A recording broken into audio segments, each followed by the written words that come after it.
Good evening. It's May 15th on the Alan Osborne Show. And we're going to talk about the May 14th meeting before we get started here. Hey, listen, I want to address some issues. Look, everybody's been writing me about Robert and Chaz, mainly Chaz. John Walton, Chaz. But flatter, copying somebody is the sincerest form of flattery, imitation.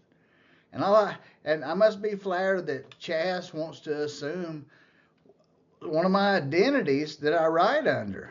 And he has to copy that and make people that's what I think. If you want to know what Alan Osborne thinks or anything I've written that's Peter Dragon, just ask me. But I'll tell you it's not the shit being put out on Walton.org. And everybody's calling complaining to me that Chaz emails them and sends them all this crap they don't want and texts them and all. And so I've set up this complaint hotline about Chaz Galloway. Call 850-566-0171, and that's the Chaz Galloway Complaint Department, and tell everybody what you think of that son of a bitch.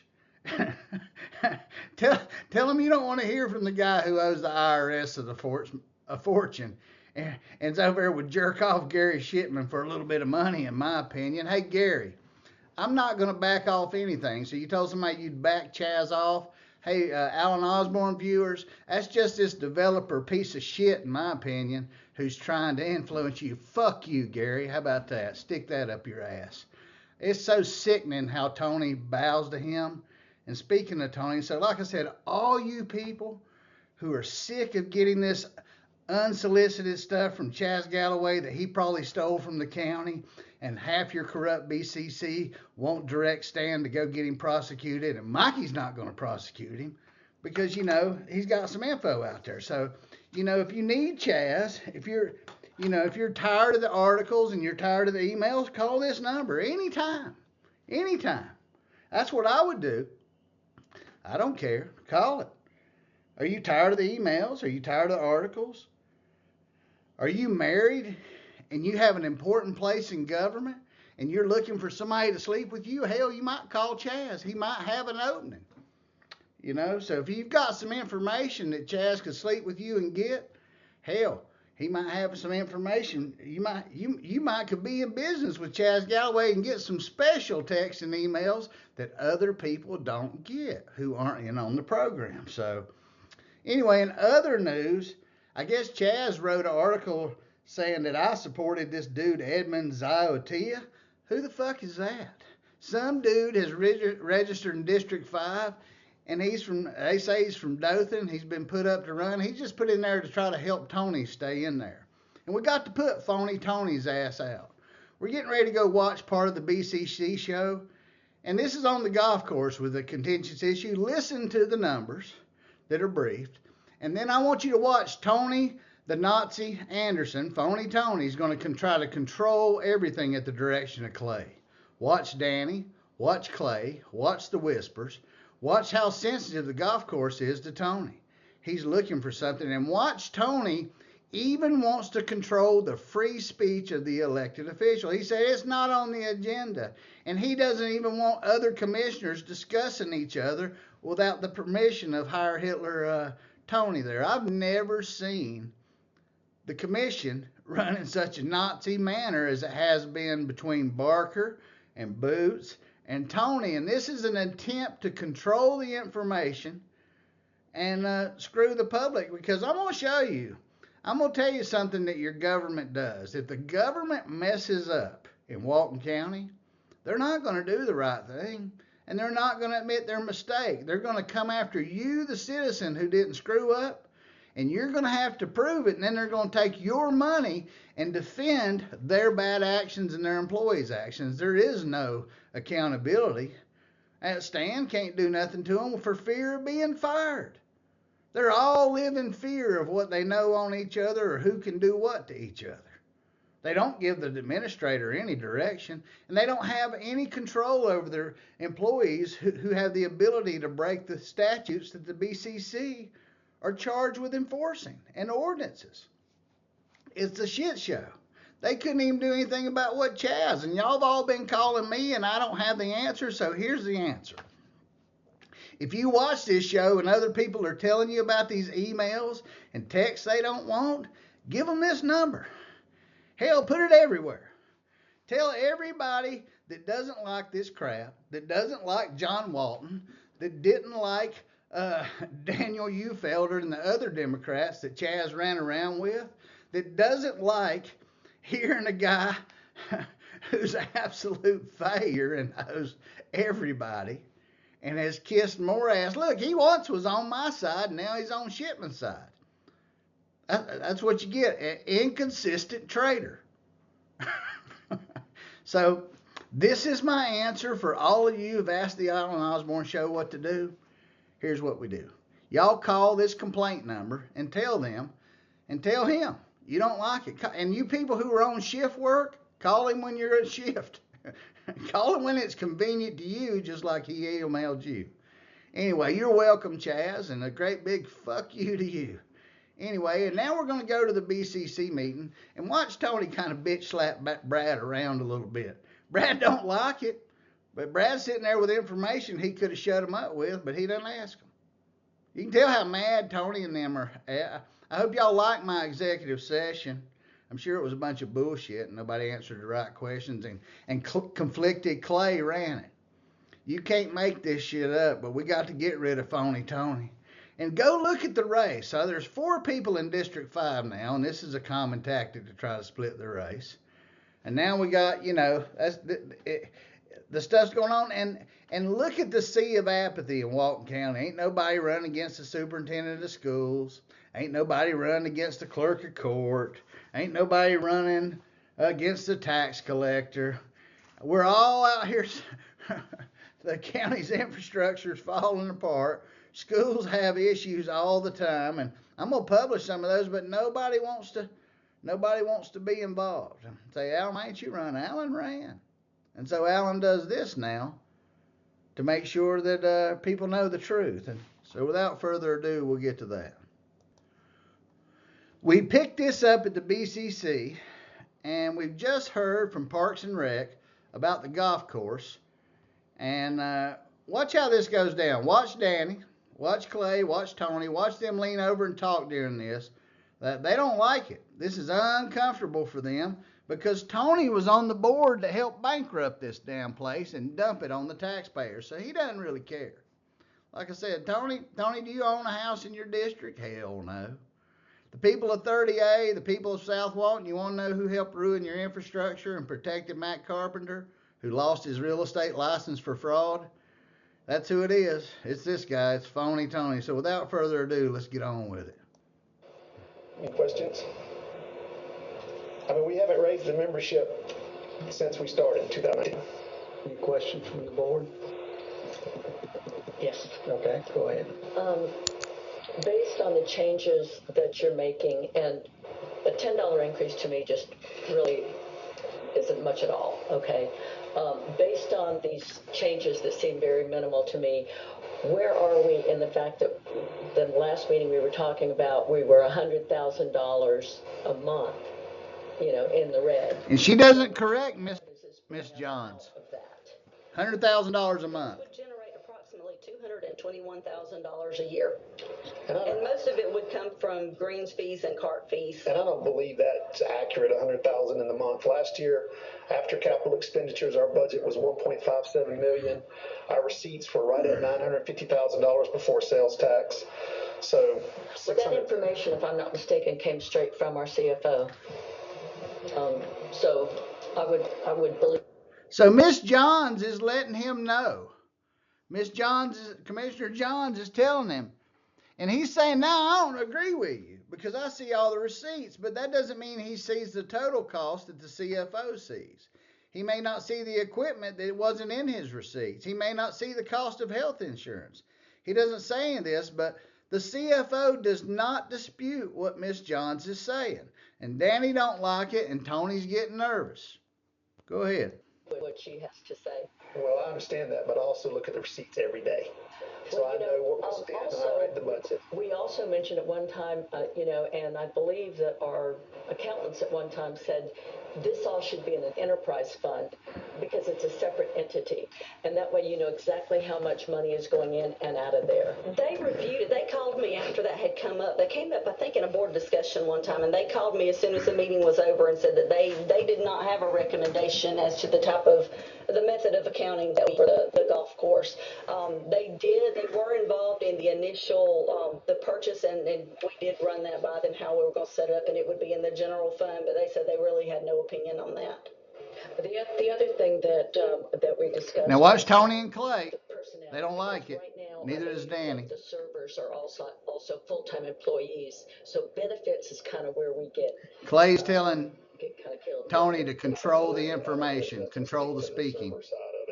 I mean, even though I oversee all of it, I really let him run his restaurant the way. Right, but I think that's something, isn't that something that you? That's something that we had looked at, and that's something Mr. Sunday and myself and Mr. Alford have all looked at to see what needs to be done with that.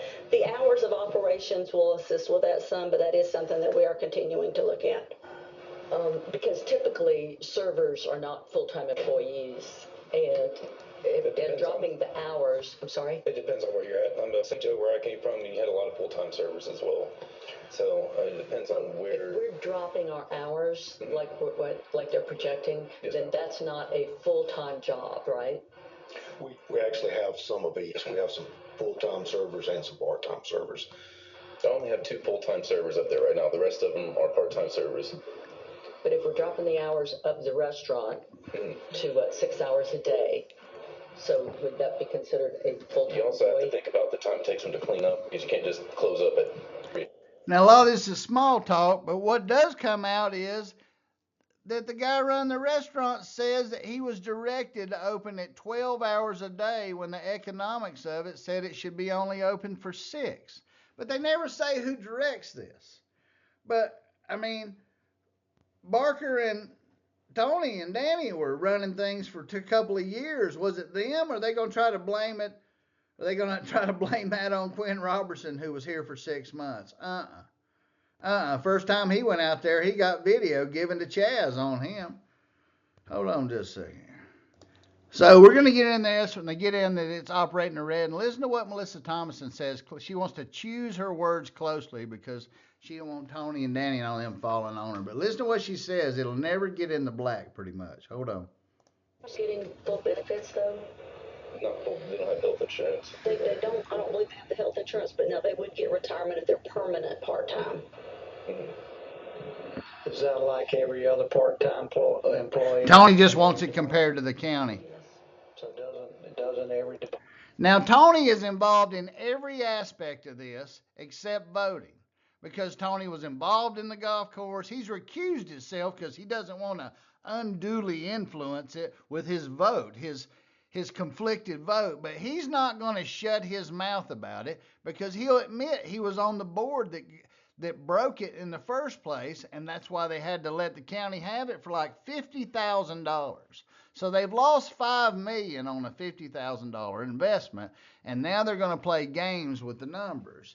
I mean, the fact is we should not be subsidizing, even if we can have a golf course and a park there, we shouldn't be subsidizing food and alcohol at a loss with taxpayer money. We're subsidizing a restaurant for adults. It's not a food program for kids in the school that are in need. It's a want of the adult when there are greater needs in the county. But nobody wants to say it that cleanly. So go ahead, fellas. Department have full-time, part-time people. Some, not every department, but some. Public Works uses some. And so Library. it's not just the golf course, it's the whole Who county. said it was, Tony? So based on the proposed changes that you're talking about. Listen to what right she now, says. Melissa, where do you see us as far as how long it's going to take us to get out of the red? On the restaurant or the golf course? On both. And you can separate them if you want to. The golf course would be pretty quickly. I would request that we have a few months to implement the changes. That way, if additional changes need to be made, that we can continue to make those and keep closing the gap. That one, actually, after we met with Mr. Alford, that one looked pretty quick. The golf course, it's going to be difficult to think how to say this. I believe the operations can get a lot closer, but there are going to be capital items that come up periodically with the maintenance of the course that probably would keep it from actually running in the black. But now this would get it closer. If we're looking at, if we take out the non-recurring items and say that the annual expenditures total about $843,000, and then this would close the gap a little over 200,000 more, then we're under 600. So we're losing $50,000 a month. Consultant to come in and kind of tell us some other things about the golf course and how we could kind of make sure that we're not buying things we don't need and that we are buying things that we do need and that sort of thing. That's going to be completely up to the board. I mean, I looked at the quote that we had put out, and we did have 5 respondents. It looks like it would cost about $30,000. When you look at it, I don't know that they're any more qualified than the current staff is. We do have a grounds superintendent who has all the agronomy certification. He's got all the certifications that you would want from the consultant. So I don't know. It's going to be up to the board whether or not you see a benefit from that. I'm not going to say there's not, but I also can't really say that there is. What do you think, Stan? Well, at the board's direction, we did go out and solicit quotes. We have 5 quotes. They range from $28,500 to $31,000. So we've lost $5 million, but nobody wants to spend $30,000 to look at it. I say local out of Niceville. Those are the real numbers. Next one is from Columbus, and then Jupiter, Florida, Williamsport, Virginia, and Castle Pines, Colorado. So, I'm sorry, they actually range from $19,500 to $31,000. So it's up to the board as to. So if we're losing, we've been losing $100,000 a month, and if we wait a year and let these implementations, Melissa said that's going to knock us down to $500,000 or $600,000 with that additional $200,000 and 21, I think is what she said earlier. But so still going to lose $500,000, but nobody wants to spend between 19 and 30 some thousand to see if there's a way we can't. I mean, think about it. Whether you would like to engage a management consultant to look at it, but those are the prices that we could obtain. Thank you. Mr. Chair. Go ahead. So here goes to Danny. I just hear you say that our staff is already as qualified as those people. Well, now, I'm not going to swear either way, but I think we do have qualified staff, and that was one of the things, because in looking at all of the costs, I did look at Mr. Petronas, our grounds superintendent, who's maintaining all of the grounds. So Danny's maintaining that the ground superintendent is just as qualified as somebody, an outside agency, to come in and look at the whole operation and see why it's losing money. I just want to make sure you understand Danny's argument. Also public parks, right? And that's all of the county grounds. So we are looking at something that will more accurately reflect the cost involved with the golf course, because his salary is completely in the golf course. If you split him according to the acreage, he should be a 60-40% split, 60 golf course, 40 other. So, Mr. Supple, Yes, sir. what's the operating budget for the golf course this year? This past year is 1.57 after capital expenditures are pulled. How many acres? 192. We maintain 152. So the rest of the parks, what's the budget? After capital expenditures, 1.97 million. 125 acres. So if I got my math right, that's about $9,000 an acre for golf course, about $14,000 an acre for the rest of the parks. Well, if people want to hear the truth is on pure maintenance, there's $9,600 an acre spent. At the golf course, there's $14,000 an acre spent at all the other parks. And that's, the numbers don't lie. They're there. Now, the other parks aren't comparable. Some of those are millions of dollar beachfront property that attract the tourists and the TDC helps pay for. And this is straight out of the economy. I mean, a lot of those funds weren't used to buy this golf course. Weren't used to buy those beach properties. And you don't think that Danny and them didn't rehearse this? That half-second answers to things that Danny has now just tried to compare in a different way.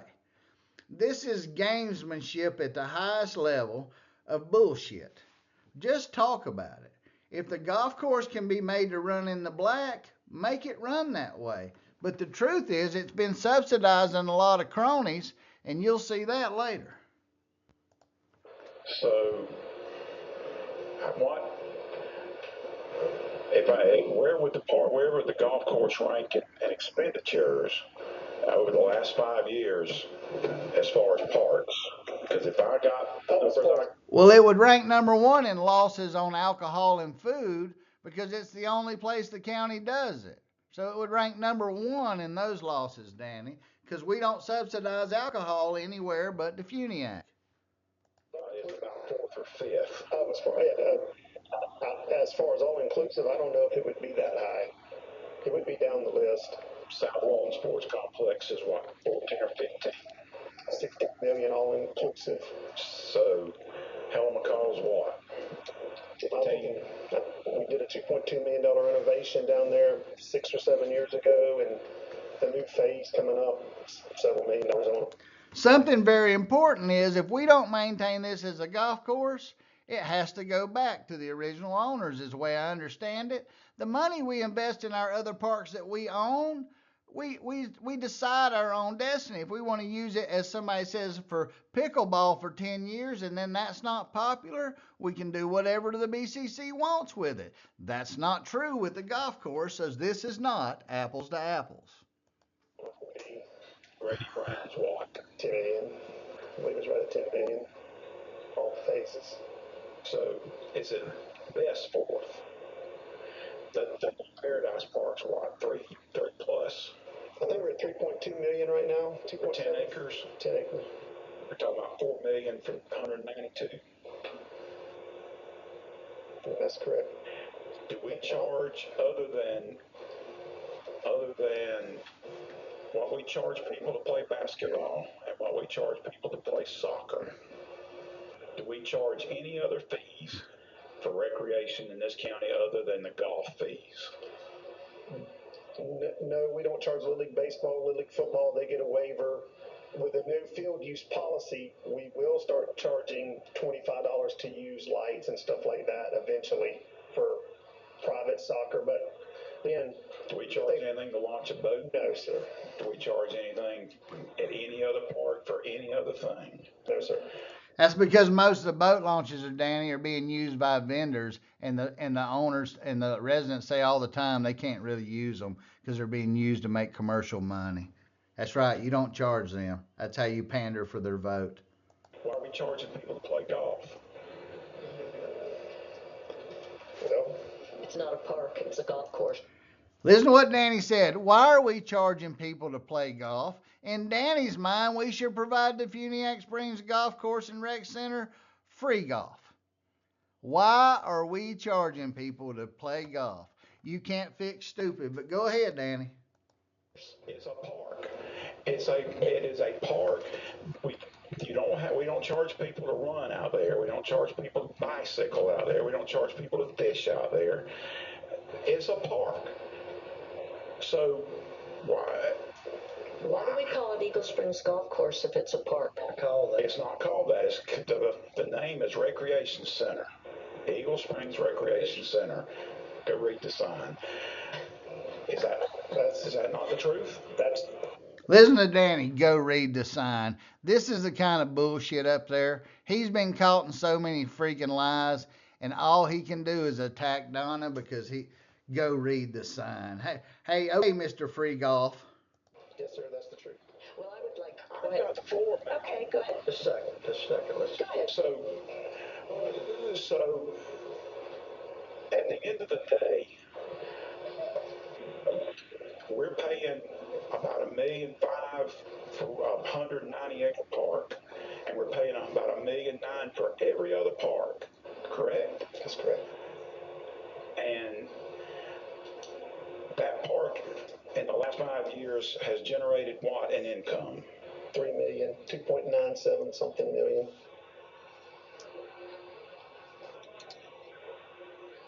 and it still lost 4 million. So it hadn't generated any income yet. There's no income yet. It's not income until you break even. There's no net. Well, I mean, she has after sales taxes taken out. Yes, that's usually the difference Ours, in our it's numbers. on 90 last year. Year before that was 770. Year before that was around 540. Year before that was around 350. So it's been about 2.5 million going on 3 million. This year we're on pace right now to 1.1 million just in golf revenue. So if we take the 4 million that we paid out, roughly, including capital expenditures, and we subtract what we, I've got $4,869,510. how much revenue? Say that again. $4,869,510 That's revenue? revenues. And we paid what? Let me apologize. I'm including that contribution that we recorded for the value of the property. Let me take that out. Let me get it back to just memberships. And I just want to add one thing from our department, from me personally, being with the county for almost 15 years. Every park you mentioned is loved and well needed all over this park, and I know. Let me just say, there is no. But let's just say that Danny just proved that all the other parks together cost about the same as Eagle Springs, and Eagle Springs loses money on alcohol and subsidized food mainly, as the CFO said. Buddy likes parks more than me. Most of those parks I either made the motion to buy or supported buying, so. I've got $2,772,461, and that's for greens fees, cart fees, club rental fees, pro shop, and for memberships. So that, you got 3 point whatever minus that is roughly about $1 million, more or less. When you take out the offer, if you look at everything non-recurring, everything recurring for the revenues and the expenses, you come up with $3,576,970. Minus. That's the net. Yeah. So divided by 5 is what?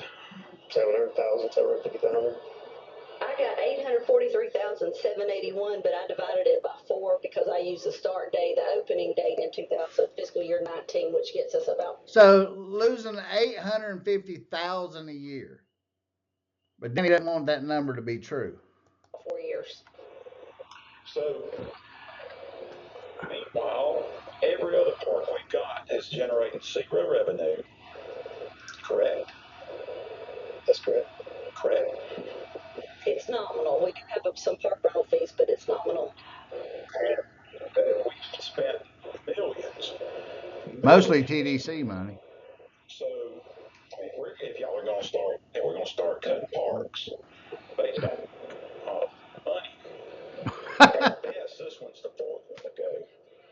And I would say it's probably way down the list because of other. I mean, the parks cost money. The reason parks cost money is because government does parks because parks can't generate their own income. They're a benefit for the citizens, correct? Correct. And there's also, I think the commissioners have got a copy of it. We've updated the economic impact report that we're doing on every park, but we did it on the golf course first. And it's. Okay, I'm going to get on through this a little bit here. Hold on. So here's Danny. At the end of the day, I mean, unless somebody's fixing to make a motion to just let people play for free, we're taxing people to play out there. Because you can make the philosophical argument that any fee that the government charges is in actuality a tax. So we're taxing people to play out there. A good bit of money, $50 a round, that's a lot of money that we're taxing people for the privilege to play on something. Philosophical argument we ought to not be. How many places I don't play golf can you play golf for $50 a round and then go into the snack bar and eat subsidized food and alcohol at a government facility? How many? charging anybody. Commissioner Gladwell, that's actually materially incorrect. A tax. Mr. Drake, please let him. So Tony's not going to have any dissension or discussion. He's now going to start controlling everything, just like I said. Look at Brad called off. We've always had these discussions, but Hitler Tony, Phony Tony, he's going to manage everything just like Clay told him to. Finish his argument before you talk, okay? Okay. I was going to explain the difference in a tax and a fee. I understand, but let him finish, okay?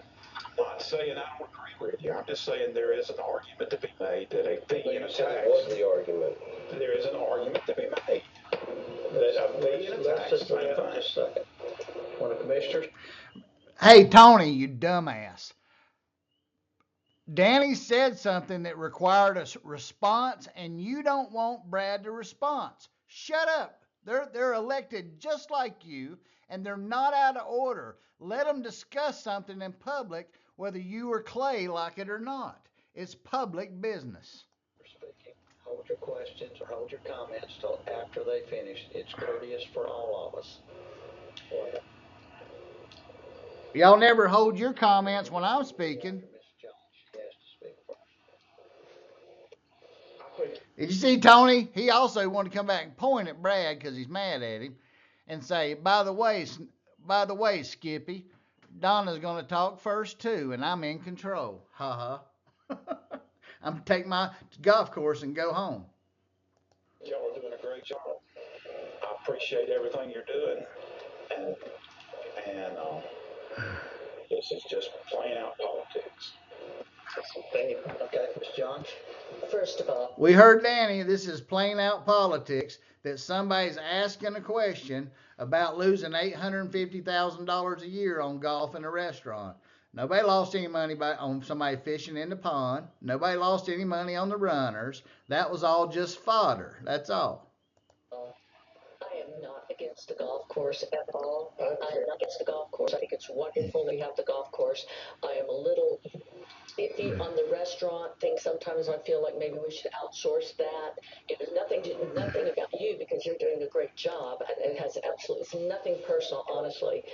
But the fact of the matter is that we're losing a lot of money there, and we're spending tax dollars to keep it running. And that's the bottom line on that. So I'm going to skip on by there. Donna pretty much reiterates, thanks them for doing the job, and then realizes later that somebody has directed these people to lose more money than they were losing by directing the hours to stay open when they didn't want to. So hold on. How long it's open? It's open 7 to 7, 84 hours a week, and also keep it. 84 hours a week they keep it open, even though it's only making hours, 6 hours a day. Mr. Drake, do you have a comment? Yeah, it was more timely when it was interactive, but thank you. I just wanted to correct Commissioner Gladwell. Sir, any money paid to the government by the consumer is not a tax. It's a fee. A tax is something that you have control of yourself. A tax is something that you lose control of because you can't. The government extracts it from, and you have no control on where it's expended. A fee, you have complete control. You might pay it to the government in the form of a hunting license or for boat launch. A fee is optional, Danny, you idiot. You have absolute control on how that's used, and that's the difference between a tax and a fee. Okay. Mr. McCormick, I do have some more questions. Okay, Now go ahead. If you would oblige me. Yes, sir. go ahead. Oh, You have thank the you, floor. thank you. So I'm curious about the restaurant. You said that we've tried it a couple of times and it was a disaster. So explain to me, like, what happened. All right, the first time we had it, we had 2 applicants apply for the RFP. The short answer was they didn't like the dude, so they got rid of him. We can't just go on through that, on and on, but I want to get into this. Restaurant in the beginning. Listen to what he says. It was supposed to be concession stand only, start small. It was never supposed to be where it is now. How did it change? So I was addressed to go start breakfast 7 days a week, do lunch 7 days a week, and against my judgment there, against my word. And I told them, I don't think it's a good idea. Let's just start off small, build your way up. I've ran 3 different restaurants at the same different time, multi-million-dollar restaurants. So this isn't something new to me.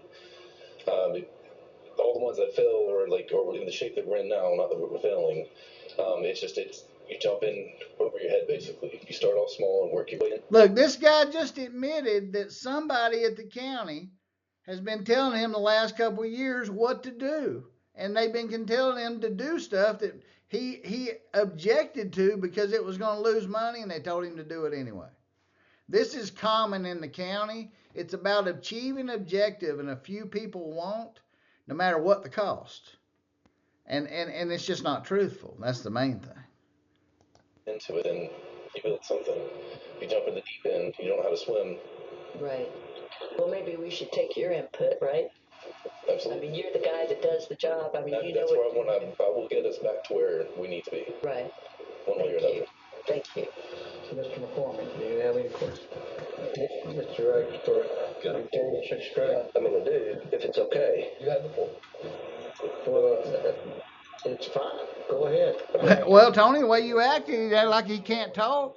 What's that? I said, can't come over and move your mouth for you. You had the floor, and you got it still. So go. I can't come over and move your mouth for you. And Drake's looking at him like in fucking disbelief. And Danny's like, hey, you like that, Brad? Well, you know, Brad, maybe it's time for you to let loose what you know on Clay and them lying to you right there in public. Maybe it's time to make a motion that Stan be directed to enforce all laws and ordinance by the BCC and tell him he has full authority to go take care of the employees who aren't doing this. How about that? That'll wake them up, Brad. Make that motion. Go ahead. Okay. Thank you. So, we had asked for some proposals for some consultants that do these kinds of things. Look at Danny start twisting in his seat. So I'm curious, now that we had 5 people that are interested, before we spend any money and we retain their services, because it sounds like there's already a disposition on just out of pure pride on whether you want to give the taxpayer money or whether you don't, just based on trying to win the battle, okay? Oh, Tony's getting mad. Pure pride, boy. He took his glasses off. How dare you? The battles or win the arguments. So I'm curious why it would be a fallacy on our part, Commissioner Glidewell, if we have 5 people that have submitted bids. Would you think it would be prudent to ask some of their customers what your experience was? What if they said, oh man, they saved us $40,000 or they saved us 5%? Or should we just be silent on that and not reach out to them and maybe do some homework? Would you think it would be prudent to find out whether or not there was any value that was ascertained by some of the other governmental units that utilize their services, yes or no?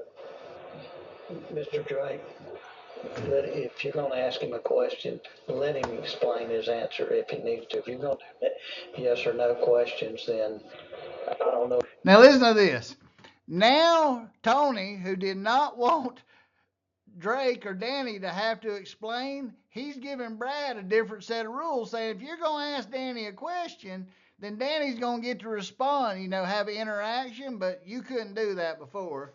And this is why Tony threw Donna out of the seat, because he had to control the election year. Everybody get rid of Phony Tony. He's the developer's friend and the taxpayer's enemy. He's not paying any tax. He's just taking it from you and spending it on what he wants. He didn't even want to answer. I wouldn't answer you. But if he wants... Yeah, Drake, I wouldn't answer you. You bitch. That's what he's saying. I wouldn't answer you. You ain't worth it. Mr. Glidewell's way above you. To expound on yes or no, he's got... And Boots is like, no shit. Look at that look on Boots' face. Hear those things made.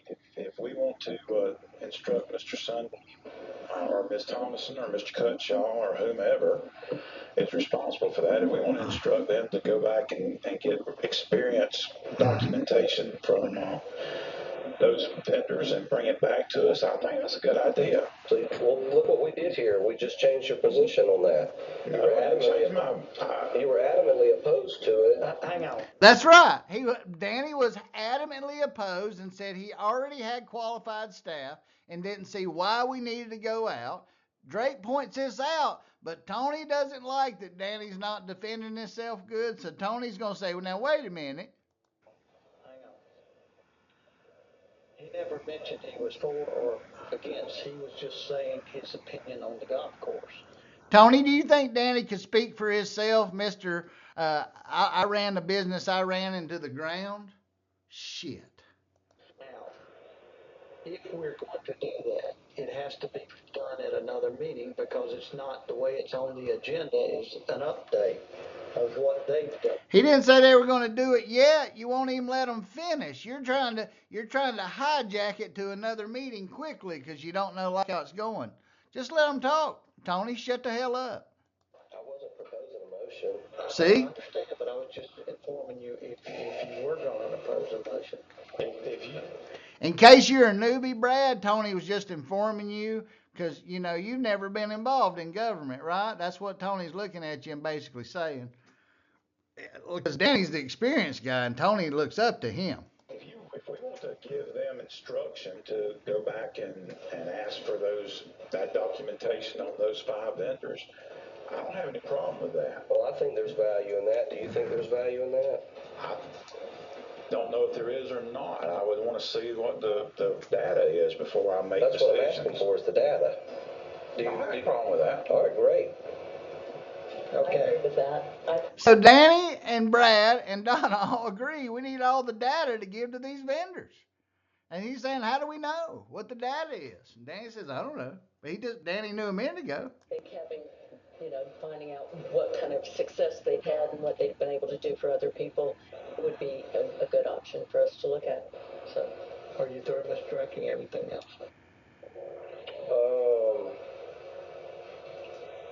For now, I guess so. Mr. McCormick, do you have any questions? Okay, Boots says a bunch of unintelligible stuff. It doesn't really make sense, so we'll move on to that.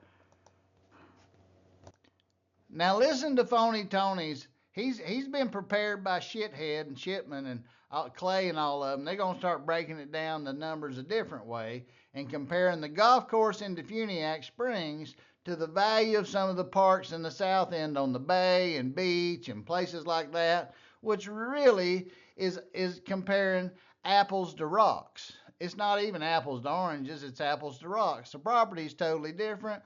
This property, as they admitted, has been going broke since the 50s. Nobody wanted the golf course. No business wanted the golf course. And every business wants the beach. So, but go ahead, Tony. Tell them your justification. To hire somebody, are we going to support this? If we're going to hire somebody to come in and look at this property, just to make decisions on how it needs to make money or break even, and we do the whole gamut. Every property we got to be fair to everybody. Who are you trying to be fair to, Boots? It's the fair to the taxpayers. Nobody's raised any questions on there, but Boots throws this red herring out that Genius Boots decided let's hire an outside agency to audit every single park. Maybe we should look at that because that'll really throw in the monkey wrench and make everybody look foolish, and that's what Boots does best. I'm just going to throw this thing from left field out there and throw it into the opposing dugout. That'll wake them up. I want to know what it's costing, what we got to charge people to use the call. I want to know all of it, even my park, Choctaw Beach. What is it costing us to keep that up, and how much we got to charge people to break even on that? Okay, Mr. Sunday, I think you Listen to Tony. Thomason have your. We'll have more questions now. Yes, I'm done. Go ahead, ask them to me. So there's been a lot of discourse back and forth or conversation. Now Tony says that Brad must ask the questions to him that he can't even ask the staff, which is bullshit. Go ahead. Back and forth about the ratios per acre. What is the value in that, Mr. Chairman, in ascertaining that number? The value of it is what we pay for it as opposed to other parks and what it costs to run per acre. But what is the value in that ratio? The value is that we get to see where we're spending how much money per. Remember, this is a park that we are required by agreement to keep a golf course. To my knowledge, there's no other park like that, but Tony wants to skip that fact. Per acre. It is a good financial tool. I think Ms. Thomason will agree that it is a great financial tool to tell us what each park is spending per acre. Now, Well, what do you do with that figure? She decides what we do with it. I know, but when she gives that to us, she's giving it to us for a reason because It shows us at Eagle Springs, we are making almost $1 million a year on that park, and it is a park. It's, there will be you can smile if you want to, Josh, but it is a park. She's smiling at you, dumbass, because you said you're making money. You don't make money until you break even. Otherwise, you're in the red, and that's where you're at. You have revenues of $1 million and expenses, counting everything, as she said, 800 some thousand a year using those numbers. You have expenses of 1.8 million. You're not making money, dumbass. This must be why you lost your business. And you weren't on the board when it was purchased, and it was purchased as a park. There's other things that were on the original drawing board to do to ensure more activities out there. As far as I'm concerned, that's still the plan. And everything we do there, we do at other parks. There's no pickleball courts at Paradise Park. There's no pickleball courts at most of our parks. No, we don't have restaurants serving subsidized food and alcohol at any other park that I'm aware of. We just spent 30 minutes. Like I said, you can't fix stupid. But there are at Helen McCall, well, not at Helen McCall, but the sports complex. There is at We Care. We Care and other things. So just because golf is played there right now, but we have cross country out there.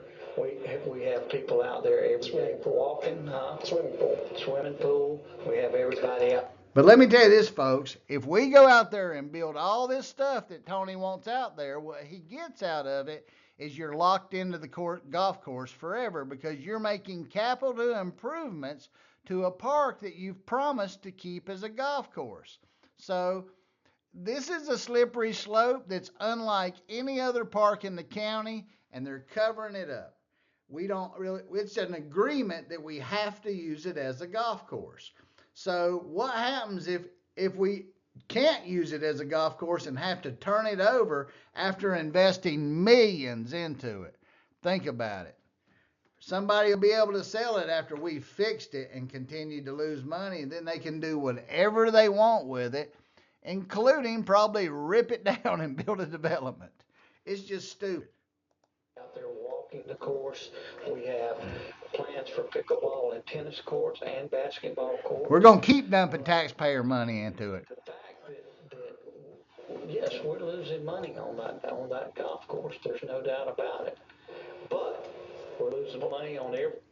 We're losing money on the golf course, and there ain't no doubt about it. That's how I'm going to end this show tonight so it doesn't go too long. Hold on. So, folks, that's what it was on 15 May. A shit show. A political shit show with Tony trying to control everything. Remember, the elections have consequences, and it's scary that all these people who've created all these issues don't have any challengers. And the challengers that are out there are being gamed on us, the citizens, by the good old boys of lawyers and developers and other people who want to destroy the quality of life for the people of Walton County for the profit of just a very few.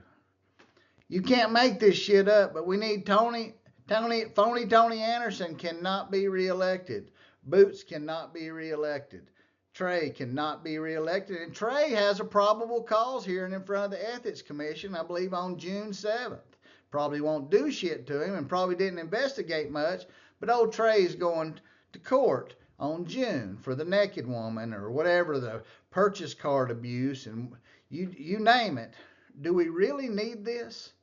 Elections have consequences, and once again, if you're sick of John Walton, if you're sick of all that crap, if you're sick of Walton.org, or if you're sick of birthday wishes, or you just need someone you're married with in the county and in a position, and you need somebody to cheat with, maybe you can call this guy and tell him what you want, but I can't fix it for you.